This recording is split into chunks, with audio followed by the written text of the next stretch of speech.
Evet, Nur Viral'le Sen İstersen özel sağlık köşemizde hanımlar ekran başındaysa bugün en çok korktuğumuz ve sıklıkla başımıza gelen kadın hastalıklarından bahsedeceğiz. Konuşmaktan da çekiniyoruz ama bugün bütün hanımları ekran başına davet ediyorum. Çünkü alanında çok önemli bir doktorumuz bugün bütün sorularımıza cevap verecek. Kadın hastalıkları doğum uzmanı Profesör Doktor Ateş Karateke hocam canlı yayınımızda. Hoş geldiniz hocam. Hoş bulduk Nur Hanım. Nasılsınız? Teşekkür ederim. Siz nasılsınız? Çok teşekkür ederim. Bugün özellikle HPV virüsüyle başlayacağım. Son dönemlerde çok duyuyoruz.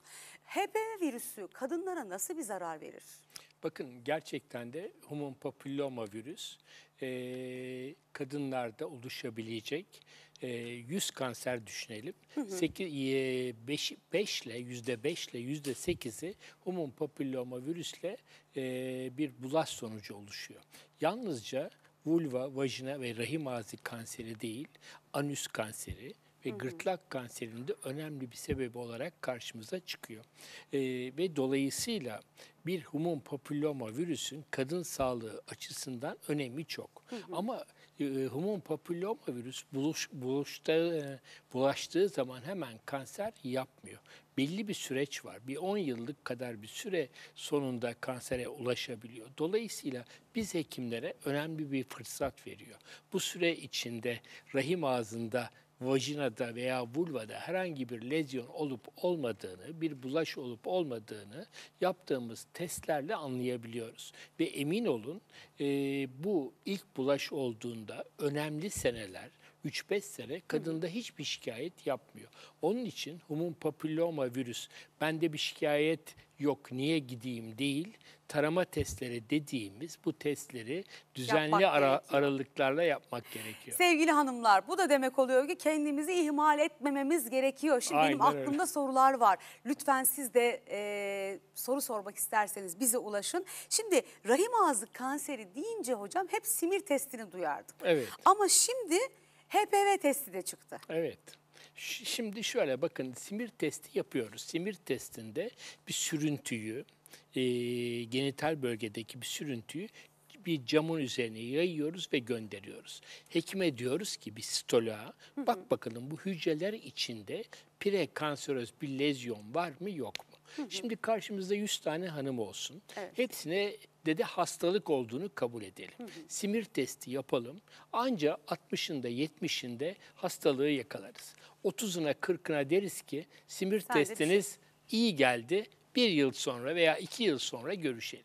Ama bakın HPV DNA testini bu 100 tane hasta hanımın yaptığımız zaman 99'unda hastalığı yakalıyoruz. HPV DNA testi, DNA testi rahim ağzındaki veya vajendeki prekanseröz lezyonları yakalamak açısından simire göre çok daha duyarlı. Ve dolayısıyla günümüzde birçok gelişmiş ülkede ve ülkemizde de artık rahim ağzı kanser taramasında HPV DNA testini daha çok uyguluyoruz. Devletimiz de aile hekimliklerinde veya ana çocuk sağlıklarında bu HPV DNA testiyle 30 yaş üstü kadınları 65 yaşına kadar 5 yılda bir tarıyor. Bu da önemli bir iş. Hocam ne güzel. Bütün soruları gerçekten ben sormadan cevaplıyorsunuz. Bak 30 yaşına kadar, 30 yaşından sonra 5 yılda bir taranması gerekiyor. Testin adı ne?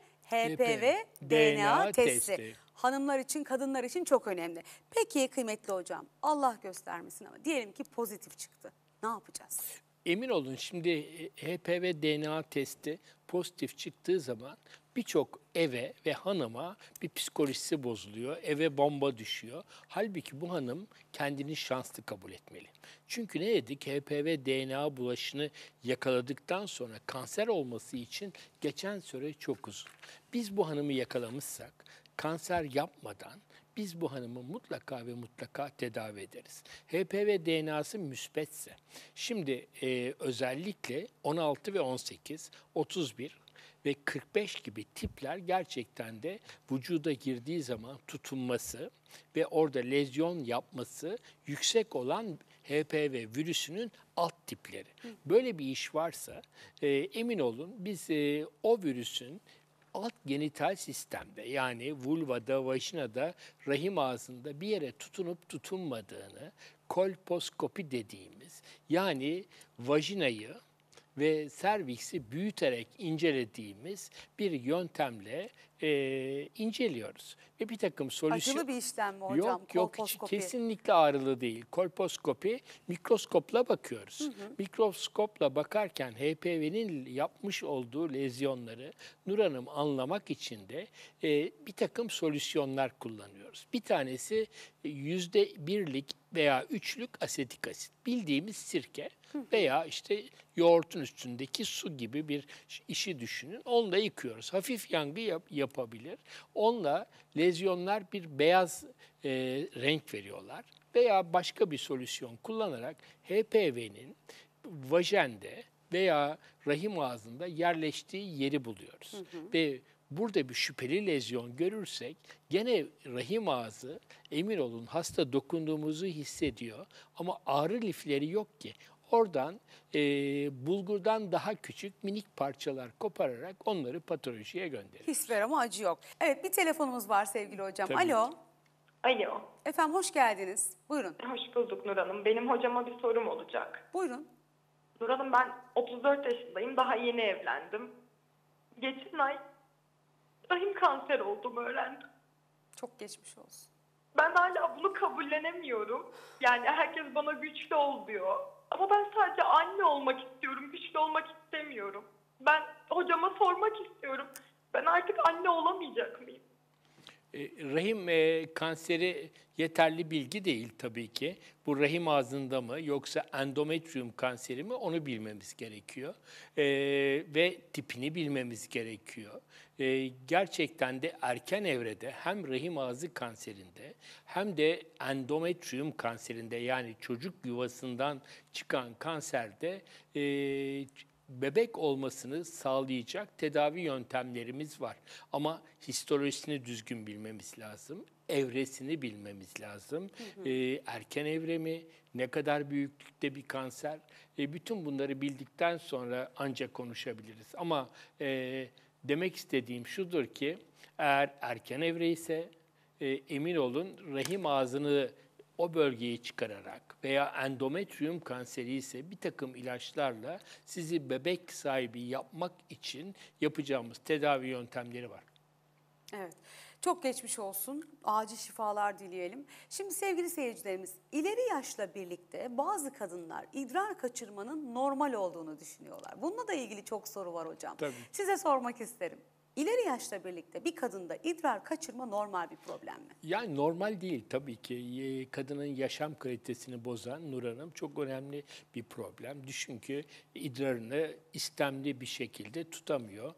Kendi istemediği bir anda idrarını kaçırıyor. Bunların hepsi tedavi edilebilen işler.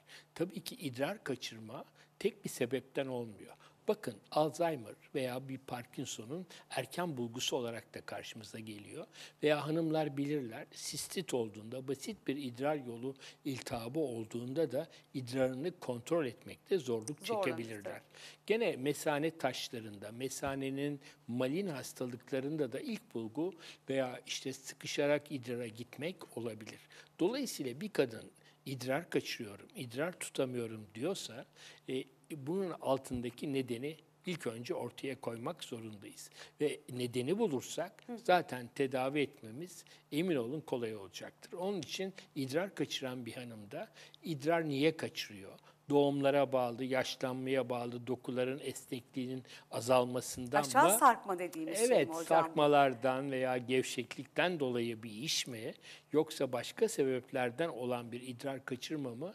İlk önce onu ortaya koymamız lazım. Bakın diyabette bir sinirler hastalanmışsa yani nöropati olmuşsa idrarını torbası kasılıp boşaltamaz ve dolayısıyla taşma şeklinde sürekli bir idrar kaçırma olabilir. Gene bir tümör varsa, bir miyom varsa mesaneye basabilir. Hastayı sık sık idrara çıkmaya ve kaçırmasına sebep olabilir. Dolayısıyla tek bir sebepten idrar kaçmıyor. İlk önce sebebini bulmamız Ama gerekiyor. şunu bilelim ki yaş da buna sebep değildir yani. İleri yaştasınız da idrarınızı kaçırma. bunun Yok altına yok, yatan öyle bir şey yok yani. Hocam tabii artık hani bazen şey diyor ya büyüklerimiz, aman artık ben kaç yaşına geldim onunla mı uğraşacağım? Evet. Aslında yaşadığımız her süre, Evet, her evet. aldığımız yaş bizim için çok kıymetli ve sağlıklı yaşamamız gerekiyor. Evet, yani bir idrar kaçıran bir hanım bunu kamufle etmeye çalışıyor. Sosyal hayattan kopuyor. Evet, kendini izole ediyor, eve kapanır hale gelebiliyor. Çarşıya, pazara çıkamıyor. Bir AVM'ye gidecekse tuvalet haritaları çıkarıyor. Evet. Nerede tuvalet var onu bileyim, öyle gideyim diyor. Yani her türlü bir şekilde yaşam kalitesi bozuluyor. Ve şunu söyleyebilirim, idrar kaçıran her hanımı biz mutlaka ve mutlaka yaşam kalitesini iyileştiririz. Sıfır yapamasak bile 200 saatte bir idrara gitmesini sağlayabiliriz. İdrarını kontrol etmesini öğretebiliriz. Peki biraz önce hani aşağıya sarkmaktan bahsettik Evet. ya, rahimin aşağıya sarkması. Biz kadınlar gündelik hayatta ne gibi hatalar yaparız da hani o bahsettiğimiz rahimin aşağı sarkmasıyla karşı karşıya kalırız? Tabii ki bakın, bir tanesi, hepimiz yaşlandıkça tüm dokularımız aşağı doğru çekilir. Yani Ya- yüz nasıl sarkıyorsa Evet, aynen öyle. Bu genital organlarda aşağı sarkabilir. Tabii ki bunun yanında gebelik kadınlarda çok önemli bir faktör. Normal doğum yapmak, vajinal bir doğum yapmak gene önemli bir etken. Kilolu olmak, kilolu oldukça pelvik taban kaslarına yükleneceğimiz Bası artıyor, basınç artacak. Gene öksürmek, sürekli bir kronik obstrüktif akciğer hastalığı, sürekli öksürmek, sigara içmek, kollajenlerimizi bozuyor ve dolayısıyla aşağı gevşeklik ve sarkıklığa sebep olabilir. Kabızlık, sürekli Kabızlık da mı ıkınma, etkili? evet, kabızlık, sürekli ıkınmak bu organları dışarı çıkmasına sebep olabilir. Tabii ki bazı hanımlarda da genetik hastalıkları, yani aileden gelen bir takım genetik hastalıklar, kollajenleri, konektif dokuları güçlü olmayabilir. O hanımlarda da hiç doğurmadan, hiçbir kilolu olmadan da sarkıklığı görebiliyoruz. biraz da yapısal da galiba Tabii hocam, ki. değil mi? Onun da Evet. etkisi var. Peki ne yapıyorsunuz rahim sarkması, yaşanan rahim sarkmasında ameliyat mıdır çözüm?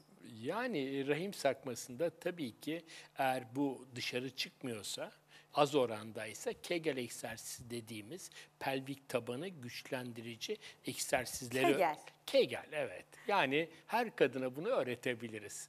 Yani Nasıl pelvik yapılır? tabanı şöyle diyelim. Bize şimdi öğretebilir misiniz Evet, hocam? öğretebilirim. Karnınızı içeri doğru çekin, yükselin. evet. Aşağıdaki pelvik taban kaslarının kasıldığını hissediyorsunuz. Böyle içinizde 10'a kadar sayın, gevşeyin. Tamam. Karın kaslarını sıkmak gibi Yok, mi? karın kaslarını yukarı çekiyoruz. Yukarı Bak. çekmek. Ha evet. Ha, evet, diyafragmanızı da yukarı çekiyorsunuz. Pelvik taban kaslarını kapatma. Dolayısıyla vajen girişini kapatıyorsunuz. Anüsünüzü kapatıyorsunuz. İdrar kanalınızı kapatıyorsunuz. Şöyle öğretiyoruz hanıma, diyoruz ki geldi tut. O noktada hangi kaslarını kasıyorsa onları kas, içinden 10'a kadar say ve sonra gevşe. Arka arkaya 20-30 kere yap. Tabii hekim olarak bu hanımın doğru kaslarını kasıp kasmadığını kontrol ediyoruz. Bir geri feedback veriyoruz. Ve evet, doğru kasıyorsanız bunları kasın diyoruz. Bir ilk yaptığımız iş bu. Ama artık dışarı çıkmışsa bunları cerrahi yöntemlerle tedavi etmek zorundayız. Hastalanan, gevşeyen bağları tekrar güçlendirmek, yerine bir takım dokulara, buralara dikmek gibi bir takım yöntemlerle mesanede olan sarkıklığı, rektumda olan sarkıklığı, uterusta olan, yani rahimde olan sarkıklıkları genelde cerrahi yöntemlerle tedavi ediyoruz. Hocam çok teşekkür ederim. Bütün Nur Hanım. kadınlara o kadar kıymetli ve güzel bilgiler Estağfurullah. verdiniz ki. Estağfurullah. Emeklerinize sağlık. Ben teşekkür Çok ederim. soru var. Sosyal medya hesabından hocama ulaşıp soruları sorarsanız eminim hocam cevaplayacaktır. Profesör Doktor Ateş Karateke bizlerle birlikteydi. Teşekkür ederim Ben kıymetli teşekkür hocam. ederim Nur Sağ olun. Hanım. Sağ olun.